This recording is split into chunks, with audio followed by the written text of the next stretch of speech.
Hi, everyone. It's Candace Craw Goldman again with another edition of Quantum Realms 2022. And today I welcome Akashic Records teacher, Jennifer Longmore. Welcome, Jennifer.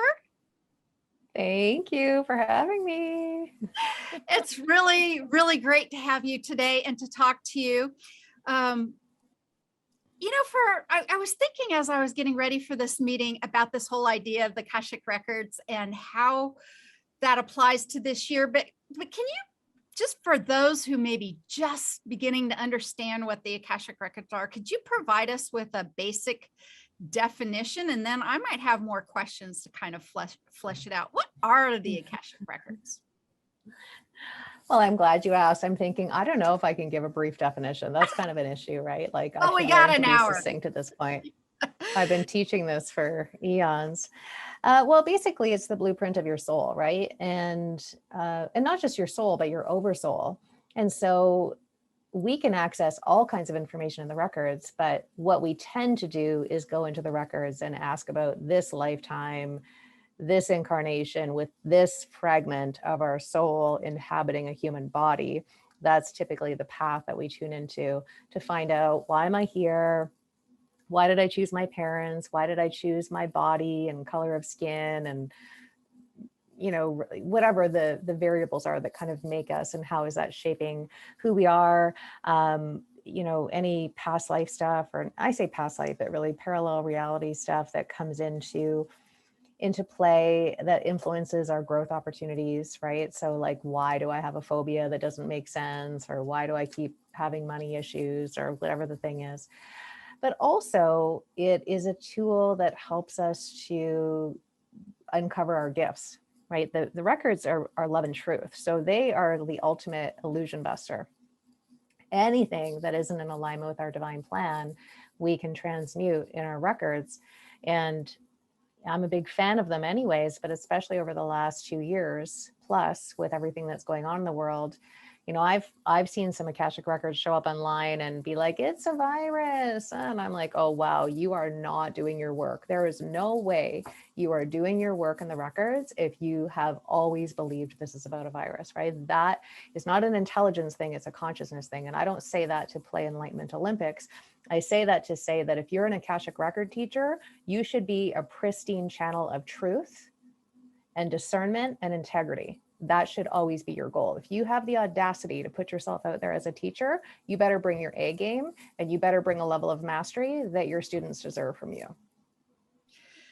Wow, you don't mince words. And that is one of the reasons that you are here. Really, I mean, you're just a badass. I mean, you really, really are. And I love that about you. Enlightenment Olympics. I mean, I wrote that down. I'm not actually laughing right now, but the waves of humor going through my body right now are huge. Oh my God, do I love that, especially here, the Olympic year and all the different political and other things going on with it. Yeah. I like your definitions, you know, blueprint of there's more to it, right? But sure. I think like, I had a dream many years ago. It was probably about 20 years ago. I had a recurring dream, and this beautiful book with gold leaf edging and Sanskrit writing that I'd never seen before. Well, in this lifetime, right? Was flipping. The pages were just flipping all night long. I didn't sleep for 2 weeks. And my friend finally said, just ask your guides to tell you what the message is. I was like, of course, ask my guides. So in the middle of the night, I heard, these are the Akashic Records. You must learn them so that you can teach them. And I was so relieved to go back to sleep, because I knew I was going to remember them, right? I remember waking up at 8:30 in the morning. In fact, I remember it was 8:33 in the morning, which I think is pretty cool. At 9:05, I got a phone call from a guy saying, hi, I'd like to book an Akashic Record reading. And I was like, I don't do Akashic Record readings. I'm not making this up. He said, well, I just called this woman over at this crystal store who happened to be a friend of mine that didn't know anything about my dream. She had no, like, I'd never said to her, I wasn't even doing readings at that point. I was just doing Reiki. I don't mean just, but, you know, I was teaching Reiki and so on. And so I thought, well, I guess, because I don't like to offer services unless I have a certain degree of mastery in them, right? So I was just honest with them. I said, look, I'm just getting started and I am a channel. So if you're okay with that, then I will give you an introductory rate. And so we had a session. So this was on a Saturday morning, because this was Friday night that I had the dream. Saturday morning, this happened. He was begging me to do a reading that day. I was like, I was just too, overwhelmed anyways with everything that had happened, because it was so profound, such a game-changing thing in my life. So I had a session with him on Monday, and then the rest was kind of history. I called my friend right after and I was like, are you, like, I was really lovely, but I just thought maybe she's confusing me with a different friend. Maybe she thought I said this to her. And she's like, I don't know why it came out of my mouth either. Now, she was also a clear channel, but we had never even spoke about the Akashic records. Like, it just wasn't something we did. So it was a very cool string of events. And I share that because, the Akashic records, I believe Reiki is like the gateway drug for healers. I believe it activates us to open up whatever that other modality is that we might master, whether it's crystals or theta healing or, quantum healing, hypnosis, like whatever the thing is. For me, I didn't plan on it, but it just kind of happened. And now the Akashic records have been such a huge staple, but they are such a profound tool in getting us not only clear on what our purpose is. And I don't just mean like, oh, I'm here to be a healer. I mean, like, what is your purpose? What are the various tentacles of your purpose? Like, how are you meant to show up in these various containers of your life, whether it be your social containers, your spiritual, money, business, romantic, whatever. And then additionally, how can you be calibrated to your highest timeline? How can you do life between life reviews? These are all things I teach in my mastery program, right? Like how to do really quick collapsing of timelines, time jumping, astral travel, telepathy, telekinesis, all these things. So my reason for sharing this is because I think some people think the Akashic records are limited to just giving information. No, it's an energy. It is the essence of your soul. It's the ultimate homecoming that you're going to have. And in that space, and I know you know a lot about life between life reviews, right? You can get that bird's eye view and be able to see, am I on track? And how have I impacted people without realizing it? And on a scale of 1 to 10, how complete am I in the things that I agreed to on a soul level to come here and not only contribute, but also come here to master and then share with other people. So I'll say that even for me, it's Infinite University. Like right now, I've got to be in my bonnet about, well, all kinds of things happening in the world, but I like to call things out. You probably gathered that, right? Like I don't let people be complacent in their spiritual growth. Like that's okay that you are. I just mean, if you're going to come into my world, you're just someone that naturally likes to go deep. You can't help it. And, you're a lifelong learner kind of thing, right? But what I'm particularly curious about is the stuff that's happening on the world stage, in part because it's my human design to call out or to be able to see very quickly whether people that have power and influence deserve it. And so when people are abusing power and manipulating people and mistreating the underdog and so on, it's a visceral thing for me that I could never understand. Like you remember 2 years ago, because you saw me getting all fiery online, I couldn't even understand why I was such a honey badger. It's because I'm designed for this. We all have our place, of course, or role, I mean, in what's happening right now. We're all coded, right? We all have codes. We all have codes of awakening. Some people are coded for 3D. They're not meant to wake up. Some people are coded for 4D, 5D and beyond. We're all coded with, when we're going to wake up and how that's going to look and what our thing is. Like, I'm not focused on any of the physiology and disease and all that kind of stuff because, well, in part, I know it's never been about the cocoa. The cocoa is just the thing to usher in, phase 1 of the plan, just as the trucker convoy was just put in place to usher in the next part of the plan, right? And but anyways, back to what I was sharing about the coding. We'll all focus, almost like hyper focus, on the things that are part of our coding. And because we're each playing a role, we don't need to worry about waking people up. We don't need to worry about what other people are doing or not doing. And I get it. It's frustrating. It really is, because it's hard not to view some of this as an intelligence issue. Honestly, at this point, it's hard not to wonder why people are, why they seem to be choosing their slumber. Yeah. My guides actually recently asked me, they said, well, are you upset that people are not, helping to contribute to the tipping of mass consciousness? Or are you upset that they get to remain in the innocence of their slumber and you don't? And I was like, oof, yeah, probably both, right? I share that out loud just because I'm sure other people have that. Like, I do wonder if I was able to go back into the innocence of just thinking it was about a virus and just wondering why people couldn't just do what the government was telling them to do, if maybe my life would be less colorful, let's put it that way. And yet I'll never know, because, Right? because it is what it is, right? But anyways, that's my verbal diarrhea around that. And so the records are just, the other thing I'll say about the records actually too, because I know part of what you're focusing on is integrity, and integrity is a big thing for me. In fact, congruence is actually the bigger thing. I think integrity falls under congruence as a bigger umbrella. And I believe congruence is the new currency. I believe that for any of us that have businesses, it's going to be dependent upon the level of congruency we hold as to whether people lean into our space or not. And so what they do is help us to be more congruent if we choose to do that. And that means that when, like any phase of ascension, we're elevating, but we're also descending, right? Like we have an elevation of consciousness, but then we reach up to this new plane and we bring back down into our body an embodied wisdom from this new level of consciousness that we're a part of. And additionally, we all see this happening when our consciousness is elevating, especially if we've chosen the 5D timeline, especially this. If we have chosen an accelerated path, we've also chosen an accelerated disentanglement from the system. So the volume and velocity of distortions falling away is happening just as quickly. And that's what's freaking people out. And I think that's why people are pushing and pulling with this awakening process, because they like the idea of all the, riding the magic carpet, but they don't like having to face things like, to my point in the records, knowing that rule number one of the matrix is they control the narrative and the counter narrative. So that means they control who has influence throughout the test of time. So who is Tesla? Because I'm telling you now, Tesla is not the version that the victors have told us about in history. Newton and gravity.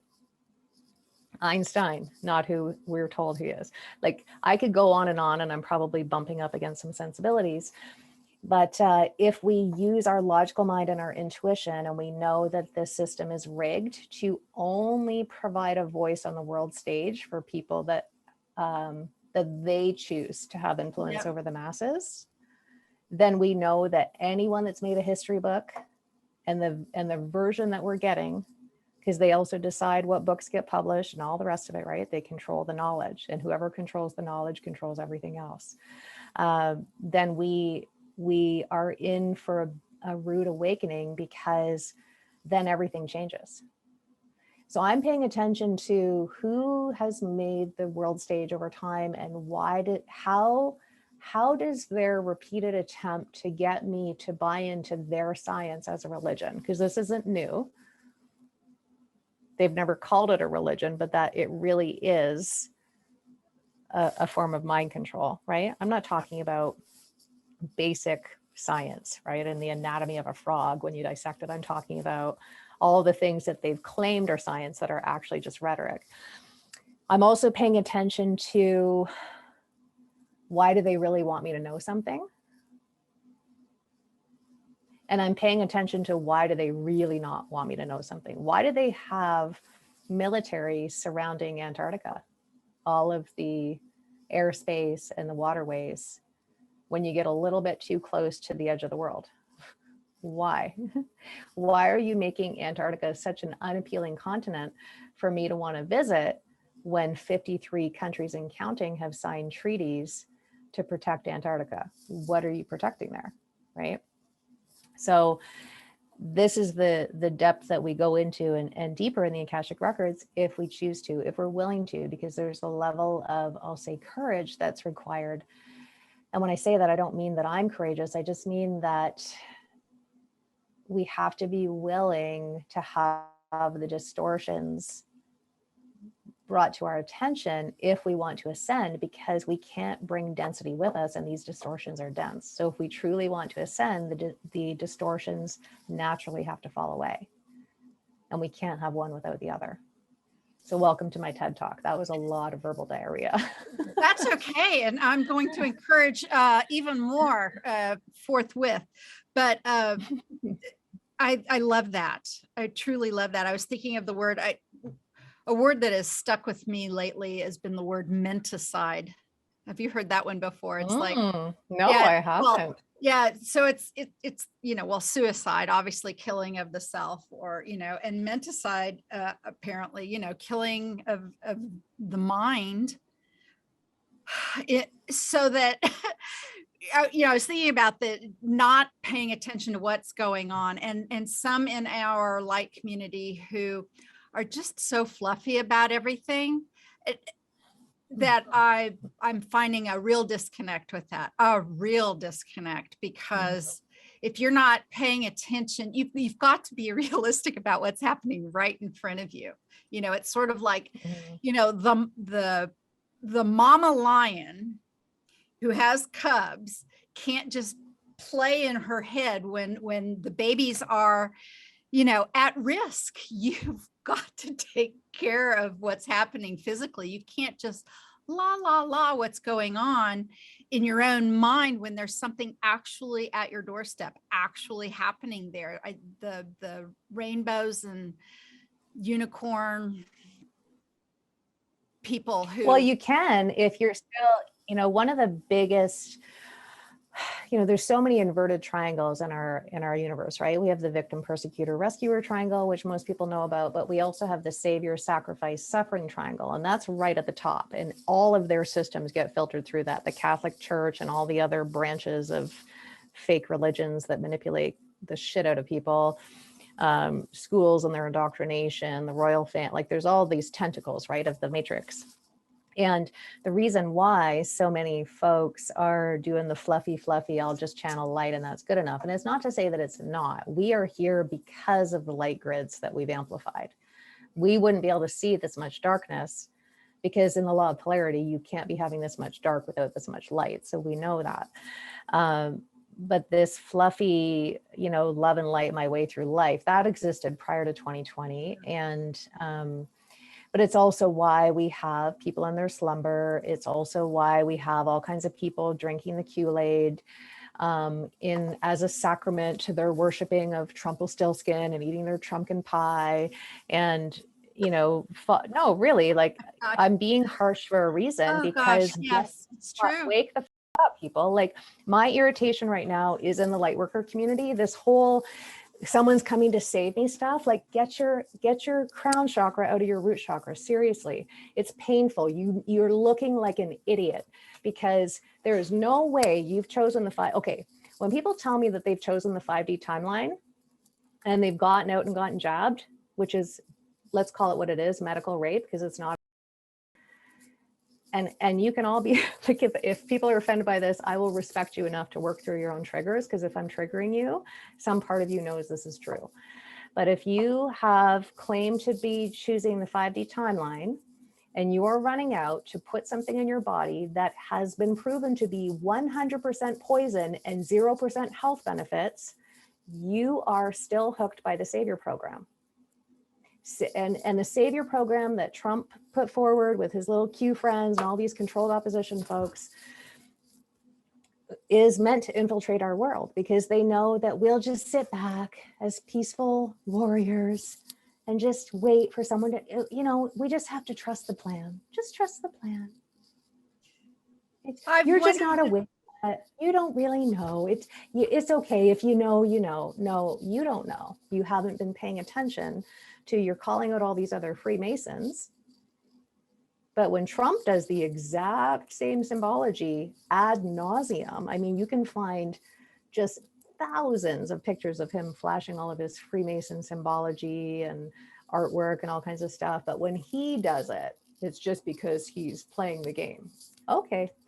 All right. Sure. Okay. I really wonder so much about all of the different things that are happening behind the scenes. I remember a couple years ago, yes, your reaction, what was going on, as was mine. I had my biggest reaction very, very early on in 2020. I was, and I know that you have some challenges with your partner, as I do a little bit with my own. But I remember crying, really crying very, very deep within my soul, and asking my husband why he wasn't more angry. And this was very early on. Just it may have been, the third week after the second week to flatten the curve. It was like, I already my eye was doing this on the 2 weeks, but once we got to the no, we're going to have to extend it, I just went, I had my visceral reaction to it all. And why aren't you more angry? I remember asking him, why aren't you more angry about this? And his reaction back was mystifying to me at the time, a little less mystifying to me now, because of what you said earlier about choosing your role through this, choosing your role through this and where you are. And I understand that so much more now. I'm a lot more accepting of different people's choosing their roles through this all. But I'm happier to talk to those who've chosen similar roles as you have, as I have. Gosh, I've got lots of questions. So if the Akashic Records is a blueprint of the soul, and it's focusing on love and truth, you did talk about the slivers of the soul experiencing now. Can you enter the Akash and ask about and get reasonable information back about collectives, about greater than just, because we do so often think about individual sessions, individual souls and whatever. I don't think I've heard you talk about that. Could you speak on that? Yeah. Yes, we can. Absolutely. It's been my experience that the degree to which we access information in the records, whether it's for us personally or whether it's more collective, maybe we're wanting to tap into the animal kingdom or tap into the planet's Akasha or the galactic blueprint or any of those kind of things. We get access in any regard to based on the degree of consciousness we're willing to hold.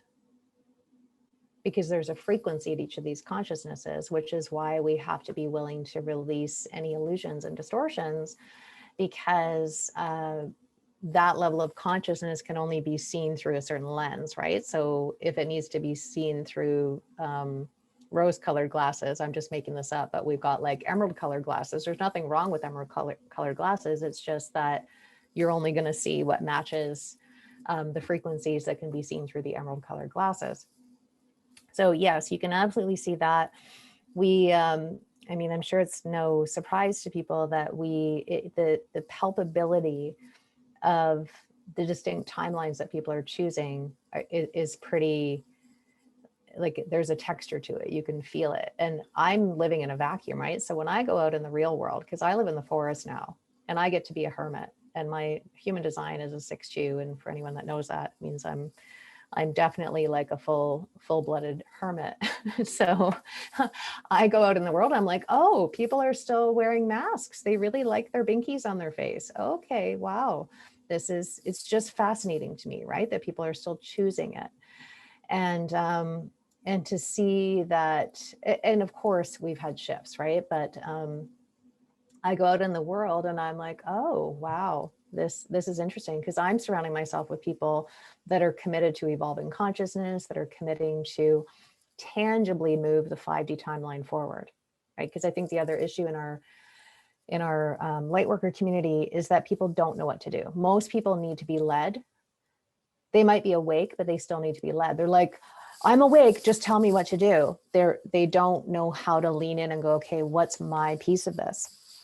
So, so with what we're choosing, like the circus act, they're going to keep our energy on the circus act. That they've done that for years, right? They've either made the circus act so confusing and absurd that up until 2020, we looked away, or they've made it so unbelievably absurd that we can't take our eyes off of it.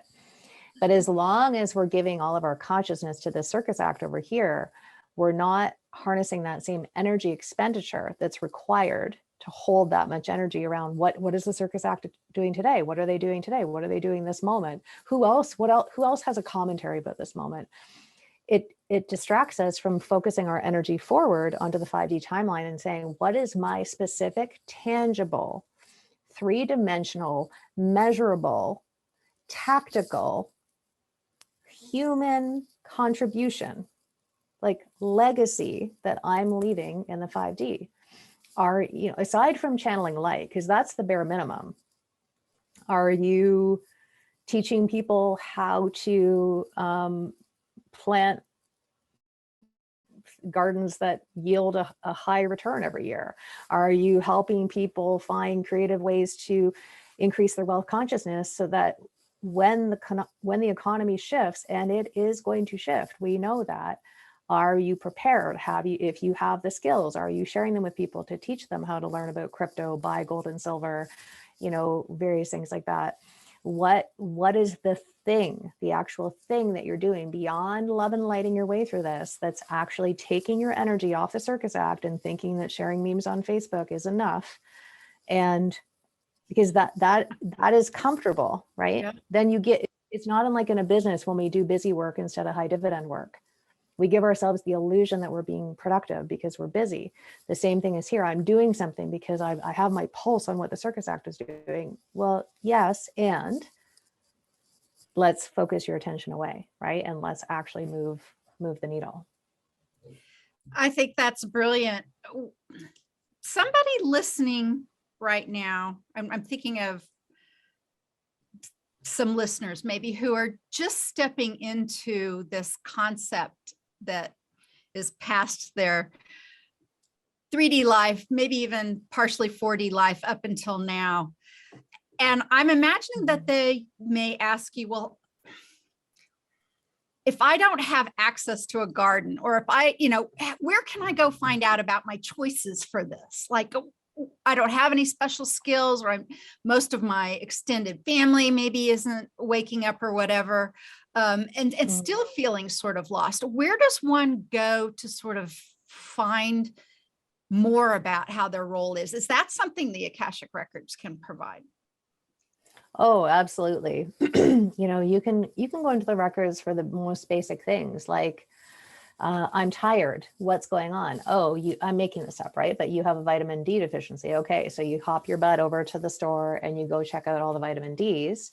And then you ask the record keepers, which of these brands, if any, are most appropriate for me to put into my body, right? Especially on top of that, if you know how to muscle test, it makes it even easier.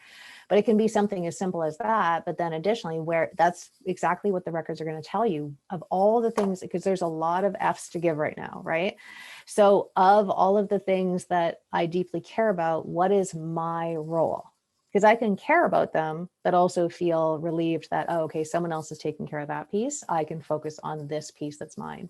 Mm-hmm. So the records can absolutely tell you that. But additionally, you know, I'm going to say this with love, it may not come across this way, but a leader doesn't sit and wait for things to come to them. Yeah. Right. We have a massive leadership deficit in the light worker community right now. I'm not saying there aren't leaders, of course there are, but if you're resourceful, then you would already be posting on Facebook and saying, hey, I'm feeling guided to get into crypto. Who can you recommend that's a great resource for crypto? Who's a great resource for planting an indoor garden, outdoor garden, I mean, I could go on and on, right? Who's going to teach me about the law of mankind? Who is going to teach me how to get multiple citizenship so that if my country screws me, I have a passport to another country if I need to flee mine because of all the shenanigans they're going to play.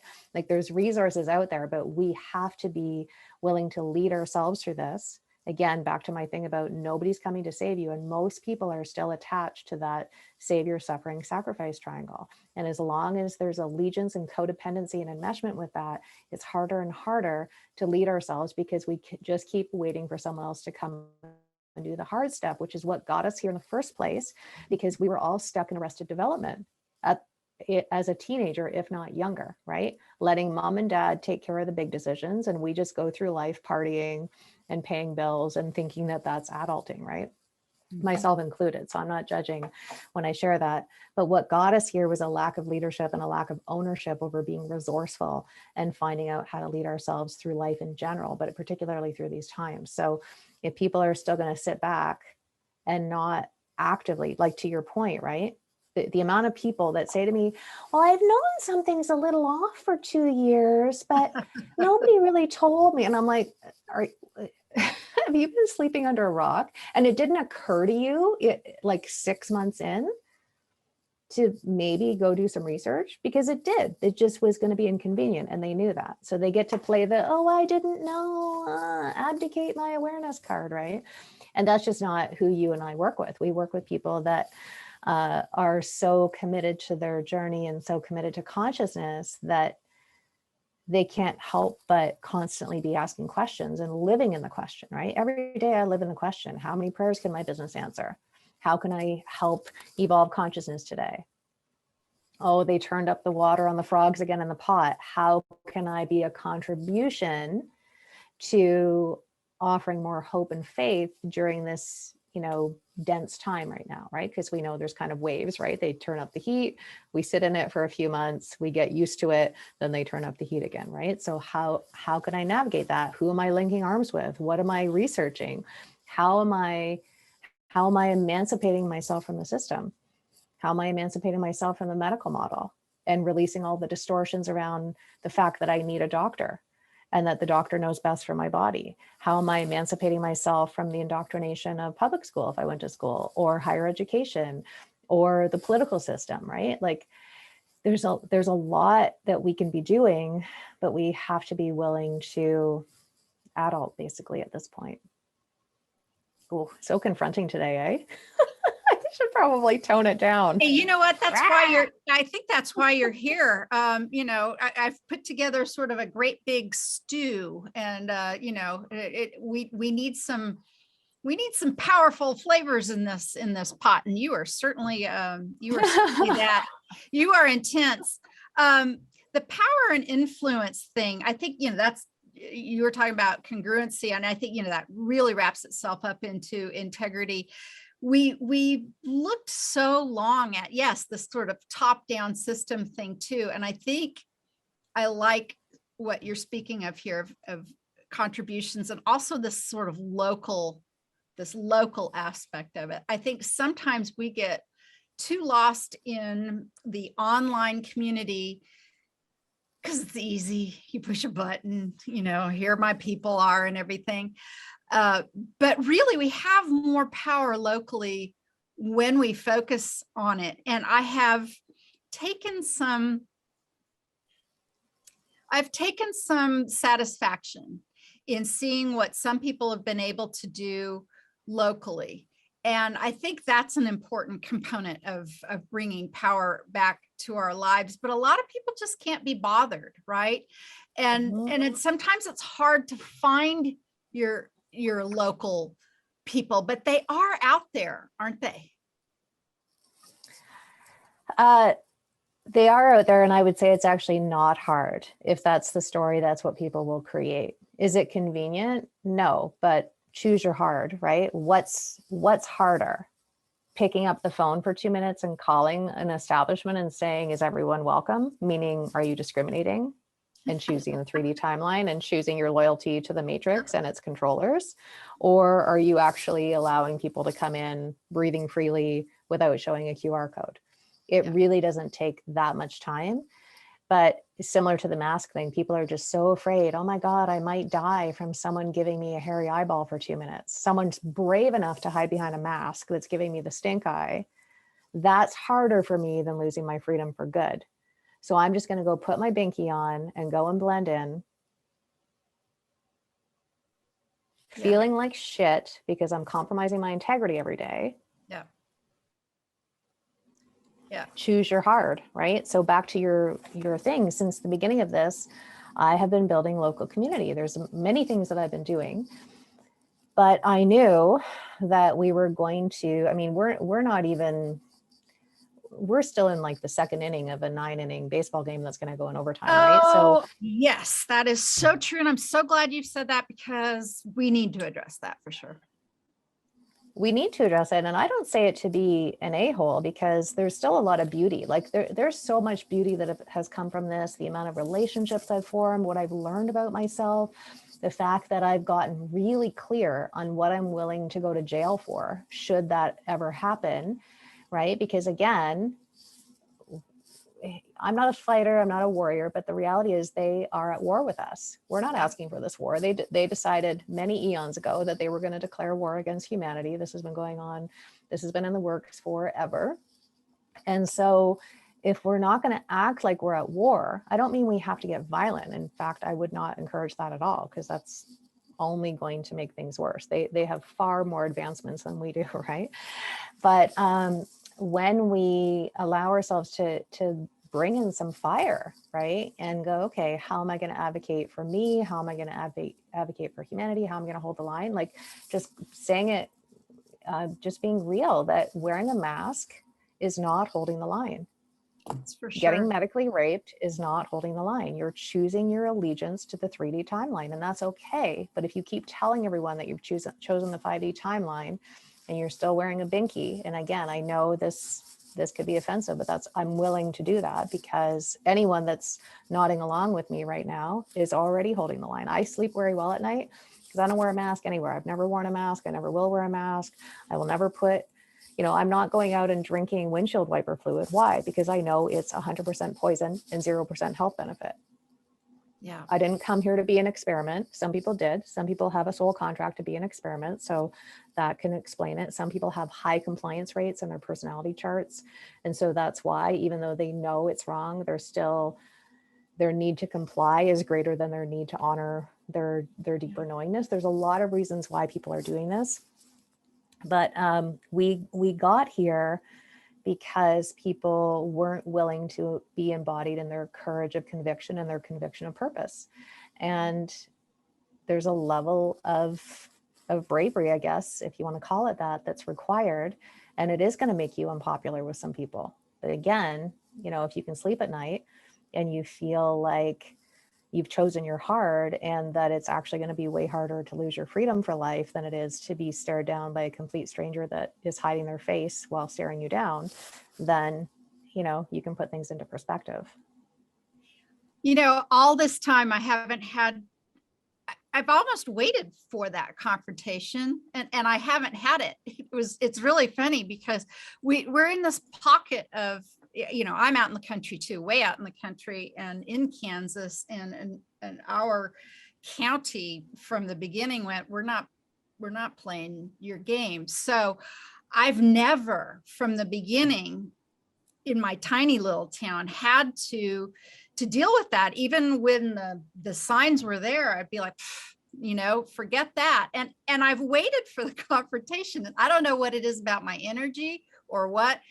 It never happened. And there was one time where I thought, oh, this might be it. Right? Somebody was headed towards me.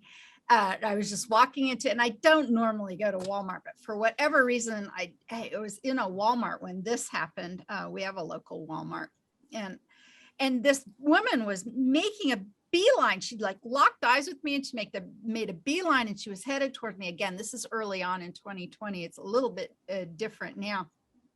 And she got right up to me, and I'm like, okay, I wonder how this is going to be, and I got myself prepared to see what she was going to say.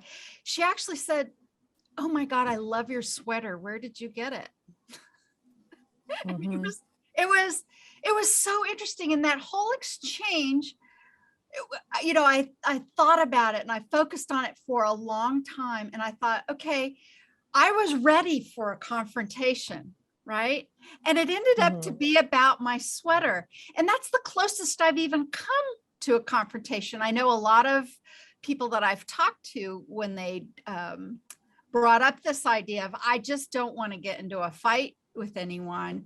And I've actually made myself available to people. I'm like, you know what? I'm going to need to pick up some groceries later on this week. I'll meet you there. It'll be easy when and I've done that, right? I've actually like, just come in with me together. And then I'll be the bulldog for you. Yeah. And something about the combination of energy, I haven't had to deal with it at all. And sometimes I wonder about that because, you're in a different place than I am. Australia's in a different place. New Zealand's in a different place. And yet here I am. And yet I don't feel as if, just because my own movement, at least locally, is very free and there's nothing restrictive about it, I can't rest on that. Because I know what's going on in the world, and that's why I do some of what I do. But I wonder a lot about, let's take it back to the akashic again, how it is that we are where we are in the world. I really have a sense of like where you are and where I am. And sometimes I think where I am has to do with some of the shenanigans going on with some of the farmland, some of the acquiring of small American farms. And I wonder about that. We can find out about that in the Akashic Records. Let's go back to one of the basic strategies of the controllers is to control the knowledge. Whoever controls the knowledge controls everything else, including the resources. Because if I can tell you that this is truth and this is not truth, and you have no way of knowing it, I can tell you the world is flat, or I can tell you it's round. And whatever resources I put behind disseminating that knowledge to the masses will determine what you believe, because I have no way of knowing that. Just like right now, what happens in the news, there's all kinds of scenarios that are put on the world stage that are meant to be captured by the media, even in the truther community, to scare people off from protesting, from pushing back, from various things, right? Like, that everything you see on the news is fake, but when you see an arrest of a peaceful protest on the world stage covered by MSM, you instantly think it's true. Like, you have to, there's a level of critical thinking that has to happen, not just intuitively. But back to, them controlling, they control the rhetoric around climate control, or climate change, I should say. They control so much. And so we don't know, because we're not environmentalists necessarily, or we're not ecologists, or we're not whatever. So they tell us, oh, this is what's happening in the planet. Well, then that must be so. Or they tell us that certain animals are extinct, or they tell us that the reason why gas prices are going up is because of this thing that happened over in some other country, or whatever they're going to tell us. We have no way of knowing that, right? So we have to know who controls the knowledge. It doesn't mean that there isn't knowledge out there that's useful. It just means that we have to understand that. And so back to the farmland, this planet serves many purposes for humanity. And one of the things that it does is it really provides us the pressure within the petri dish to help us evolve not only ourselves, but evolve the collective and evolve other beings and dimensions outside of this reality that we're in right now, right? So there's many, many layers as to why Earth is an essential, I'll say, star, right? I won't even call it a planet, a star in a system. And so we know that there are some galactic wars that are playing out here. And that was pretty visible, I think, in 2020, right? It for those of us that were tuned into some of these higher realms, we knew that this was just the 3D manifestation of something that's happening in other dimensions that is just getting played out here, because as above, so below kind of an energy, right?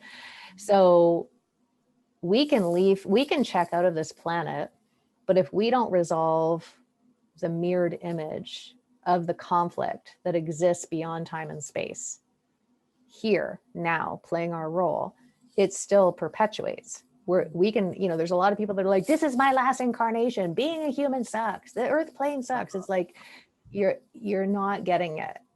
I know that in Enlightenment Olympics, you're like, oh, well, my records told me this would be my last incarnation because I'm such an evolved soul. Off with that. That's such a load of shit. It's so unbelievably arrogant. When you're out of your body, looking at the privilege and honor to come to this planet to evolve your soul. Thank you for saying that. That may be my favorite thing you've said so far. Yes. Yes. Me too. Right. It's so, and I get it, because we've got programs running around separateness, like the whole paradigm of separation and oneness, and even the psyops within that, right? Because there's a lot of hijacking of that truth, even with the controllers, right? This whole unity consciousness thing is a psyop. And so there's a lot of layers to what get played out, but we tend to come into onto this planet already feeling separate, especially for those of us that are weirdos, right? We're indigos, crystals, rainbows. We're here to exact some change. We come in pretty wide awake. It can be a very bizarre and absurd place to be, when it can feel more expansive to be, outside of a flesh suit, for example, right? Riding around in your magic carpet, so to speak. But there's a lot of reasons why we're here. Some people would say that there's a big lineup of beings that are waiting to get on this planet right now, and that very well may be true, right? And I'm inclined to believe that's true. Yep. But we have a lot of distortions to clear, so that we can restore the divinity of what's available to us if we choose to receive it. So contracting and abdicating and waiting for someone to come and save the day and so on, that isn't actually evolving consciousness. Yeah, that's being a bystander in something. Yeah. The power is in here. We're coming towards the end of our time together. I wonder if you might talk about this concept. I'm not a very well-versed student in astrology, but I am quite aware of this Pluto return. Can you talk about that a little bit, and what you see 2022 and that concept of that astrological event and how that plays out for us? Yeah. I'm glad you asked this. I'm not an astrologer either, but I do know that we are in a 45-year tyrannical cycle that started in 9/11. For those of you that maybe didn't have that piece, right? That's when the formal initiation of this 45-year tyrannical cycle started. And if we look back throughout history, we can see a progressive, that's when in the US, the wartime thingy, whatever it's called, the War Measures Act, I don't know what it's called in the US, was enacted because they put a psyop on the world stage that said some guy was on a plane trying to blow up his shoes with and so to this day, we still, not unlike masks, which are just behavior modification devices and cult indoctrination tools, we still take off our shoes, even though we know that it's ridiculous and that surely in 20 years they have advanced their technology to be able to see if I'm actually carrying lighter fluid in my shoes and some matches without, needing me to get fully scanned and all the things, right? Anyways, so we are literally at the pinnacle of this tyrannical cycle. We're at the top, right? We're in the midway point. And I don't say this to be doom and gloom. You can check it out. We can spin it and we can put hopium on it all we want, but the reality is this is what we're in. And this is also why we came. We came here knowing that this was going to play out. And I get it. It sucks. I have days where I'm like, what in the hell did I sign up for? But for the most part, I actually just find it quite intriguing, right? That we would be in probably one of the most times humanity has ever experienced in all of the incarnations that we've had on this planet, right? Yeah. So anyways, we're at the pinnacle of this 45-year tyrannical cycle. In 2020, I mean, that was the wake-up call. 2020 was the wake-up call. 2021 was the year we became fully embodied in our full expression, right? We know, and in that we noticed cancel culture went up because it's the law of polarity, right? The more we spoke up, the more people tried to cancel us, but it was almost impossible not to speak up. And I look back, by the way, to some of my posts on Facebook. I don't know if anyone else can relate. And I think it was probably by about May or June, I put one of those things around my profile that said, stay awake for civil rights and freedoms or something. And that was pretty risky even back then, because people were ferocious online, for those of us that would remember. And like you mentioned, the good old days, right? For the 2 weeks to flatten the curve, people were arguing about, should you, no, you should learn how to play guitar. Why would you waste these 2 weeks? You only are at home for 2 weeks, and other people were like, no, you need to radically rest. You need it, girl. And there was all this fighting about how people should spend those 2 weeks to flatten the curve. And, here we are 2+ years later. And, but back then people were ferocious, and everyone was like magically an epidemiologist and a virologist and stuff online, right? And that was the biggest thing we were fighting about in 2020. So I was somewhat tiptoeing around and trying to pose questions, and but by the end of 2020, I was like, I'm done with this. This is too much energy to try and so for those of you that are like, has she always been like this? No. But 2021, I just was like, I don't have the bandwidth to deal with this silly business anymore. If you're still choosing to believe this is about a virus, honestly, like I can't even help you. Like I want to, but I feel that it's actually of service to let people know where I stand, because if you're going to step into one of my containers, right? Like I'm expecting, as I mentioned, a certain level of being a pristine channel of truth. I don't expect perfection, because I'm not perfect either, but I do expect that there's a willingness to expand consciousness and, take off the blinders and be willing to look at what is my peripheral vision preventing me from seeing, right? So all of that to say that here we are in 2022, and I actually believe like it's a big year. We're going to have a lot of incredible things happen this year personally. A lot. I believe this is a harvest year. This is the year we collect our bounty from a few years worth of planting seeds. So this is a compound harvest year. So we're going to have a lot of big things happen, but in order for those big things to happen, it may, and I'm not saying it will, but if you are in situations, if you're running a business where your business model no longer works, or you're in a relationship that just isn't helping you evolve or helping you stay in alignment with whatever, that's kind of stuff's going to be in your face. It doesn't mean it has to go away. People still want to be in this and or thinking like you're either in a relationship that works or it doesn't. You mentioned like I have someone that just got their third, got juiced up again. And I'm not going to lie, it's painful. Yeah. It's painful. It's frustrating. It's perplexing. It's all the things. I literally have the epitome of the world under my roof right now, because I am, kind of more on the extreme side of the continuum. I'm sure people notice that.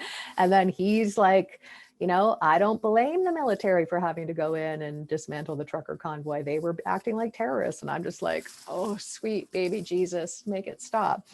But we were best friends and divine life partners before all of this. And I do think it's interesting for both of our growth, right? That we're literally on opposite ends of what's going on. But my point is that this year is going to highlight that kind of stuff and give us the opportunity to calibrate to where we're going. Can we calibrate with certain people in our life, or are those relationships going to need to transition and look differently?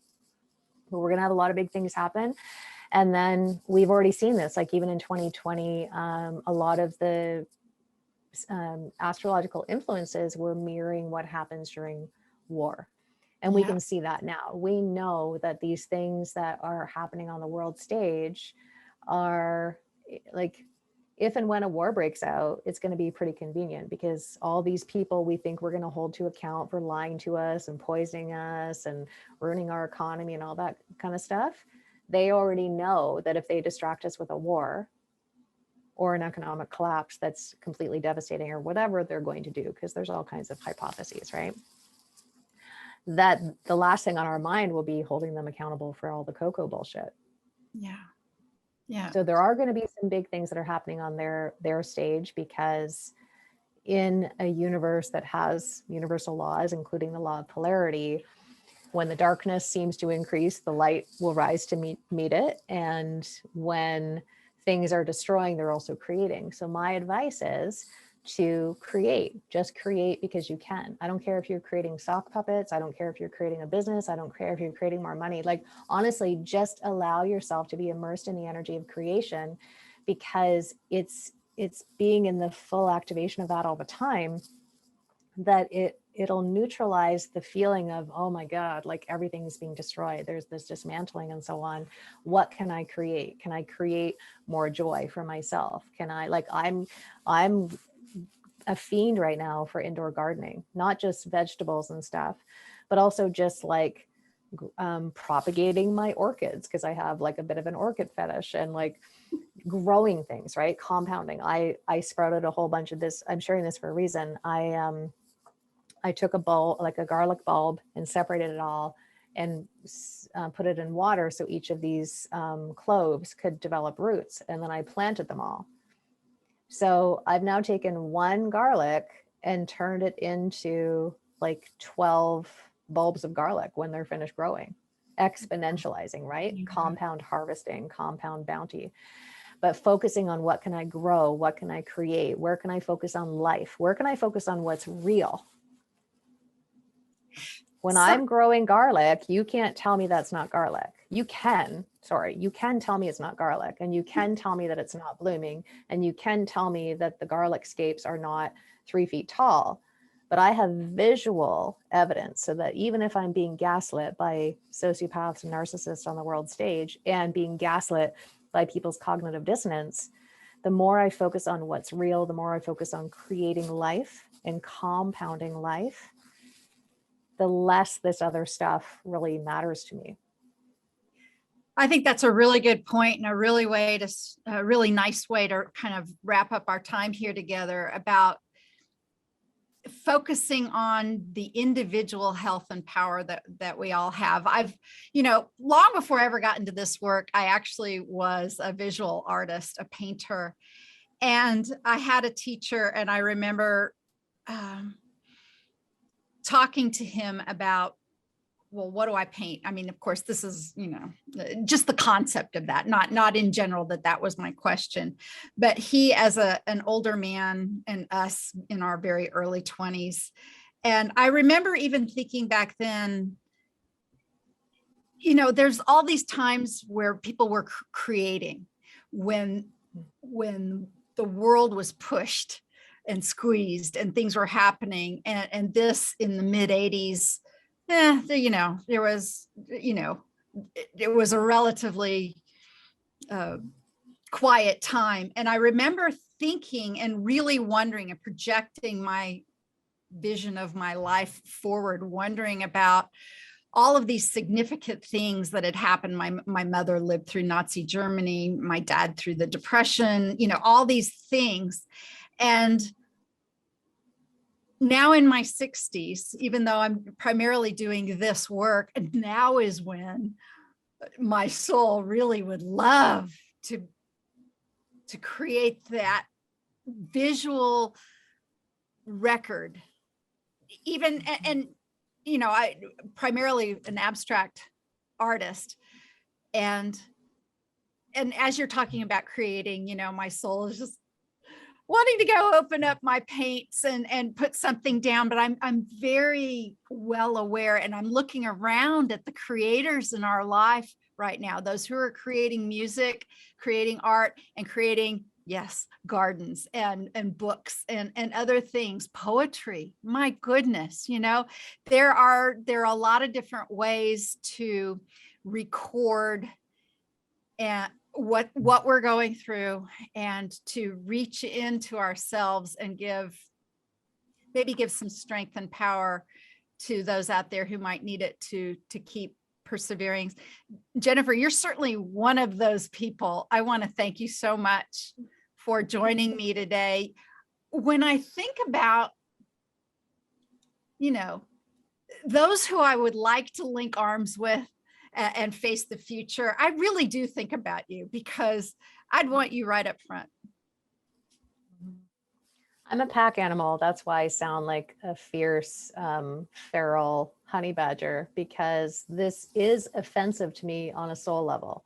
It concerns me with what's going on in the world, that it's not offensive to people on a deep, deep level. I've lived a good life. I've traveled. I've done, I'm sufficient. I'm in a good place to lead myself and lead others if they choose to link arms with me. But I only want to do it with people that are offended on a soul level and are actually willing to be uncomfortable and take some risks to be a pack animal, right? I'm born year of the tiger. Like, I am a tiger. I am a lion. I am like, I get very offended when I feel I'm part of a pack and people mess with my pack members, right? So that's why, I'm actually quite a chill person for the most part. But when you get me talking about the world, I like start spitting nails because it's offensive to me.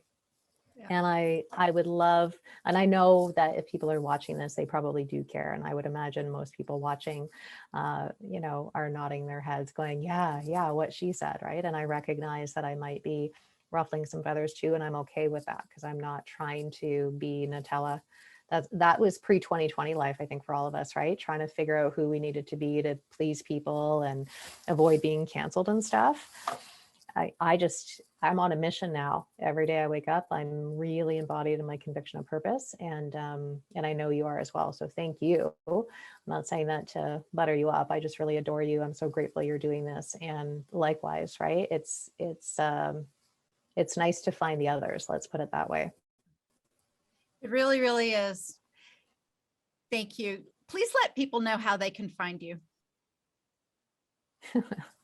Well, if Facebook's still around, then you can find me there. I have a group called the Purpose Posse, which is helping people out create the matrix through their business. And I have a website called souljourneys.ca, and there's some free goodies on there and stuff, but those are probably the two best places to find me. All right. Well, thank you so much. And thank you all for listening to another episode of Quantum Realms 2022. Stay tuned for the next one. Bye, everyone. Bye, Jennifer.